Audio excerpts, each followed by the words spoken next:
Almost every time a losing player asks me to help fix their game, I spot this one leak that's torching their bankroll like a flamethrower to a $5 bill.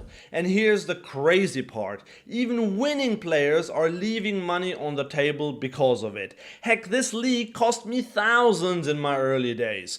But the good news is that you can actually fix this problem really easily, and today you'll learn exactly how to do it so that you start stacking more chips rather than moving them across to your opponents.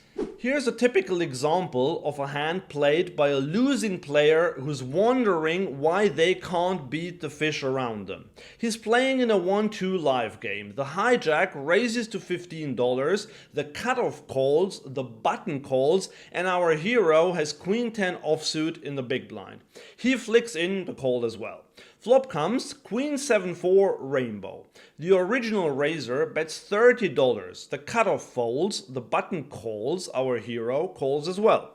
The turn is a 6. The action checks through. The river is an ace. The original raiser now bets $100. The button folds.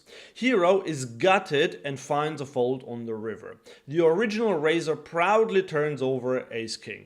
He rivered top pair and went for value, while our hero feels cheated by the poker gods after he had the best hand on the flop and on the turn and then got sucked out on by the river. And yes, this part of the analysis is correct, but Hero is missing the point here. The reason why he's a losing player has nothing to do with the bad luck of getting sucked out on the river. It is the pre-flop decision that kills his bankroll. He basically volunteered for this nightmare. And this is exactly the reason why so many players lose money in live poker, although the games are so soft. They make all sorts of pre-flop mistakes that could easily be avoided. Poker is a very complicated game, so why make it even more complicated? Pre-flop poker is the easiest part of poker. Getting this bit right sets you up for profit, but getting this bit wrong will get you into all sorts of difficult spots where you will feel overwhelmed, annoyed, and disappointed. So let's look at the most common mistakes I see even decent players make pre-flop in live poker, and how we can eliminate them by creating a really easy framework. We can start with a mistake we saw in the hand earlier, where our hero called with queen 10 offsuit in the big blind after a raise to $15 and 2 calls. What was the mistake here? Well, there were actually two mistakes. One, he called in a multi-way pot with a hand that doesn't play very well multi-way. Sure, if the flop comes king jack 9, it's great, but if you flop top pair or middle pair, you will always have to worry about someone having a better pair, let alone someone having a set or 2 pair, or potentially a straight or a flush. In multi-way pots, you ideally want to only be involved with multi-way hands. What are these? Pocket pairs and suited aces, because these hands can make the nuts, and then you can stack some calling station who can't let go of top pair even if you shove. If you are a confident player, then maybe suited connectors or suited kings can also be played in multi-way pots, but if in doubt, I would fold these hands because the average break-even player will just get into too much trouble with them. Okay, and what was the second mistake Hero made? He paid too much for the privilege of seeing a flop. Had the original raiser made it $4 like GTO charts suggest, then calling with queen 10 offsuit would be less of an issue. And now I hear you say, "But Andreas, in my games nobody ever raises to $4. And yes, I know that. But that's like ordering a steak in a restaurant, seeing the price is $100 and saying, well, I usually pay $20, so I'll have 2 steaks this time. We have to react to the conditions that exist. If the price goes up, you don't buy more, you buy better. Same in poker. Tighten up when raises are bloated.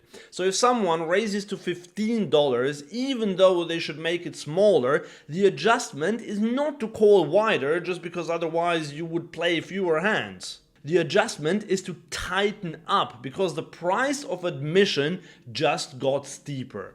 And speaking of tightening up, this is probably the adjustment almost every player should make in live low stakes games. Sure, if you only play aces and kings, you may skip to the next section, but everyone else, listen up. The biggest mistake the player pool in these games makes is to play too many hands. They call too much, they limp too much, they raise too much. But I want to show you a really simple example why playing more hands, even if you have an edge over someone, isn't a great idea.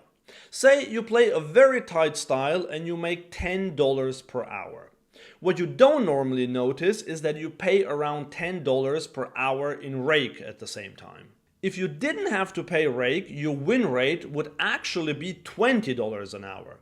If you now play more hands, you will automatically pay more rake. Maybe now you pay $20 per hour in rake.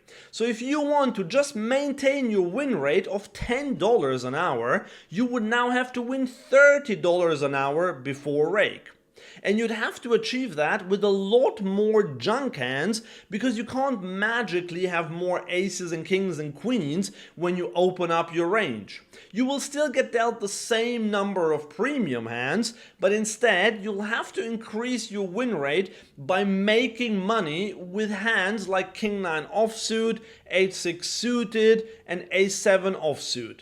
And if you want to win more than $10 after rake, you will have to win money with even more junk hands. So yes, I know, it is boring to fold all the time, and so is being broke. You want adrenaline? Go skydiving. You want profit? Fold King 9 offsuit and let the fish pay your rent.